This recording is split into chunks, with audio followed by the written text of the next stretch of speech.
Les hibiscus de jardin, Hibiscus syriacus, si vous voulez en savoir davantage sur ce magnifique arbuste à floraison estivale, c'est tout de suite sur Végétosphère. N'oubliez pas le petit pouce bleu, n'oubliez pas de vous abonner.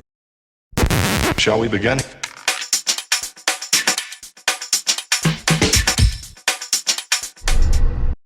Avant d'entrer dans la description spécifique de l'Hibiscus syriacus, nous devons faire un distinguo car il y a du monde dans les mondes des hibiscus. Nous connaissons l'Hibiscus syriacus, celui qui va être étudié lors de cette petite vidéo, qui est l'arbuste absolument omniprésent dans tous les jardins de France et de Navarre. Vous avez l'Hibiscus moschetos, qui est une plante plutôt herbacée, qui disparaît presque totalement en hiver et qui a l'énorme avantage de proposer des inflorescences parmi les plus grandes que la planète peut proposer aujourd'hui. C'est vraiment quelque chose d'absolument incroyable.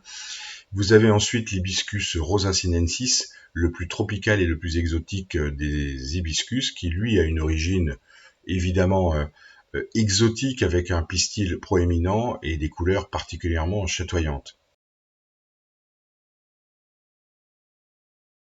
En ce qui concerne la description et la présentation de nos hibiscus, les Hibiscus syriacus comportent bien des noms différents, des noms vernaculaires qui vont être variables, qui vont être différents selon les endroits de France, mais surtout de la planète, parce que cet arbuste est maintenant présent dans tout l'hémisphère nord, compte tenu de sa capacité d'adaptation, de sa polyvalence. On va l'appeler évidemment hibiscus commun des jardins, et hibiscus des jardins, la mauve en arbre, la guimauve en arbre. On va aussi l'appeler ketmi, l'altea bien évidemment, donc ketmi tsiri pour terminer. Donc un certain nombre de noms vernaculaires qui font qu'on peut évidemment faire des confusions, d'autant plus qu'il y a ces deux autres hibiscus que nous avons décrits juste avant. Pour en revenir très exactement à la présentation et à la description de l'hibiscus arbustif, c'est un arbuste de climat tempéré que l'on pense originaire de Syrie. Eh bien, pas tout à fait. En fait, il y a fait un passage, c'est certainement ça qui nous a permis de l'appeler hibiscus de Syrie, Hibiscus syriacus. Ce passage s'est probablement effectué à la fin du XVIe siècle, plus exactement avant 1596, car c'est la date à laquelle il a été introduit en Europe avec un succès absolument incroyable. En fait, l'origine de cet arbuste de la famille des Malvacées, c'est bel et bien l'Asie, et en particulier Chine et Taïwan, où il est cultivé, où on le rencontre un peu partout. Aujourd'hui, on le rencontrera, je l'ai dit, dans tout l'hémisphère nord sans aucun problème. Arbuste de climat tempéré qui va atteindre 2, 3, 4 mètres. Moi, j'en ai déjà observé à plus de 5 mètres de haut. Il est particulièrement bien ramifié et il se taille vraiment très facilement. L'arbuste hibiscus a de toutes petites feuilles qui vont quand même mesurer 4 à 10 cm. Ces feuilles sont trilobées, elles sont vert assez pâles. Les fleurs qui elles aussi sont pas les plus grandes des trois hibiscus connus, sont quand même particulièrement intéressantes par le fait qu'elles sont simples, doubles. On dit d'ailleurs qu'elles sont chiffons pour la plupart des variétés à fleurs doubles, blanc, rose, rouge, bleu, bleu-violet, avec cette capacité à avoir un cœur beaucoup plus foncé. Elles vont mesurer environ 7 à 8 cm. Il a une floraison très intéressante, particulièrement incroyable et sans cesse renouvelée, avec des fleurs qui vont avoir une vie assez éphémère, de l'ordre de 24 heures, mais le nombre de boutons, le nombre de fleurs qui va se renouveler sans cesse en fait une floraison incroyablement spectaculaire. On peut observer des fruits, et ce sont des fruits qui se manifestent sous forme de capsules remplies de graines et qui vont contribuer à la dissémination, à la propagation de cette plante qui est étroitement surveillée dans certains endroits de la planète, car elle a un caractère presque invasif. Concernant la mise en feuille, j'ai omis de dire que cet arbuste était particulièrement paresseux. Il est très fréquent d'observer qu'au mois de mai, celui-ci n'a pas encore émis les premières feuilles. C'est une des caractéristiques de l'hibiscus, car quand il va monter en feuille dès le mois de mai, on peut considérer que fin juin, il est déjà en fleurs. Mais c'est un paresseux, il est relativement tardif. Il est cultivé comme une plante ornementale, comme un arbuste ornemental dans tous les jardins de France, et on considère qu'il a été introduit un peu partout dans le monde. On va le rencontrer aussi aux États-Unis, par exemple. C'est un arbuste adapté au climat tempéré. Il est très facile, cet arbuste, il s'adapte à tout. Il a des accents souvent chanteurs des tropiques, bien qu'il ne soit pas originaire des tropiques. Histoire, découverte et étymologie. Cette espèce a été décrite en 1661 par Linné. Le succès a tardé un peu, c'est au XIXe siècle que l'arbre a conquis pleinement l'Europe, la France et bien évidemment l'Angleterre.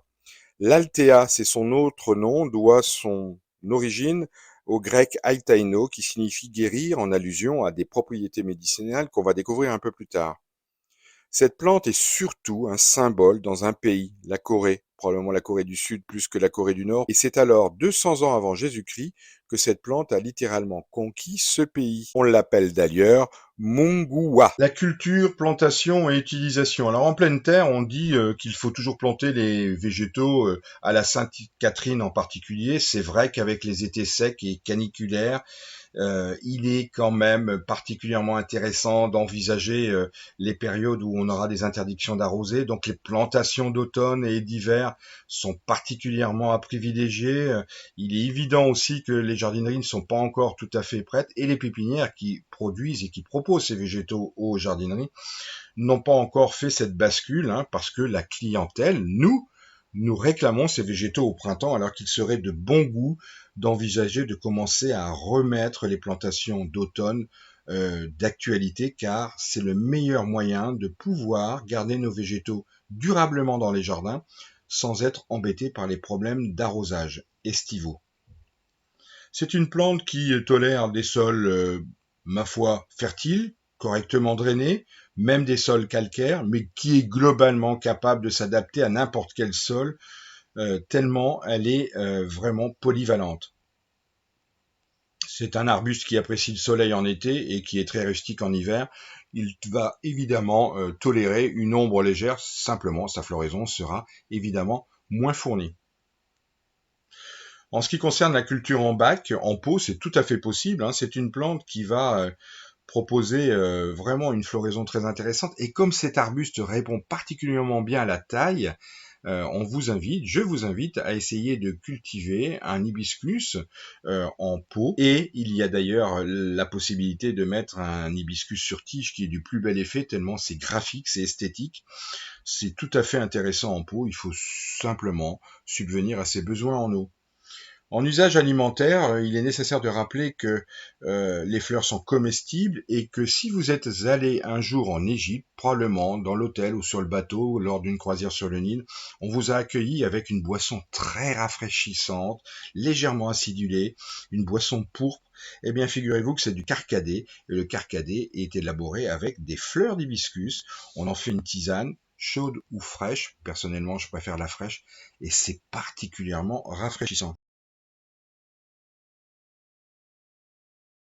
Les Coréens, qui, je vous le rappelle, ont cette plante comme un porte-drapeau, un emblème, en font une tisane et certains hibiscus ont même des vertus médicinales, tels l'hibiscus sadarifa. Au Japon, par contre, on va consommer les pétales en salade, avec du sel et du vinaigre de riz. Utilisation médicale, médicinale, cette plante était autrefois utilisée pour calmer la toux et guérir les angines. La multiplication, c'est tout à fait possible par le semis tout d'abord, qui est spontané, rapide, et qui est d'ailleurs surveillé de près dans certains endroits. En ce qui concerne le bouturage, il est évident que le bouturage d'août-septembre, les bouturages de vacances sont particulièrement faciles à faire, à réaliser sur du bois AOT.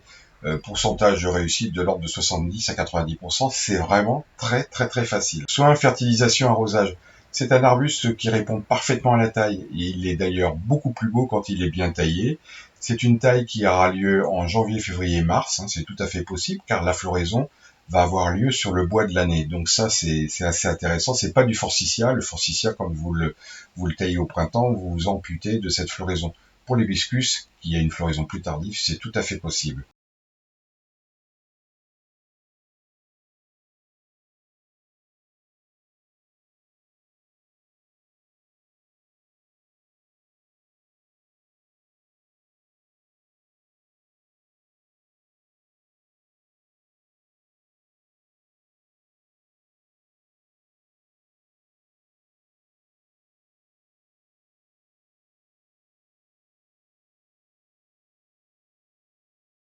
Au niveau de la fertilisation, c'est un arbre très solide qui est capable de pousser dans n'importe quel sol, même calcaire, on l'a dit tout à l'heure.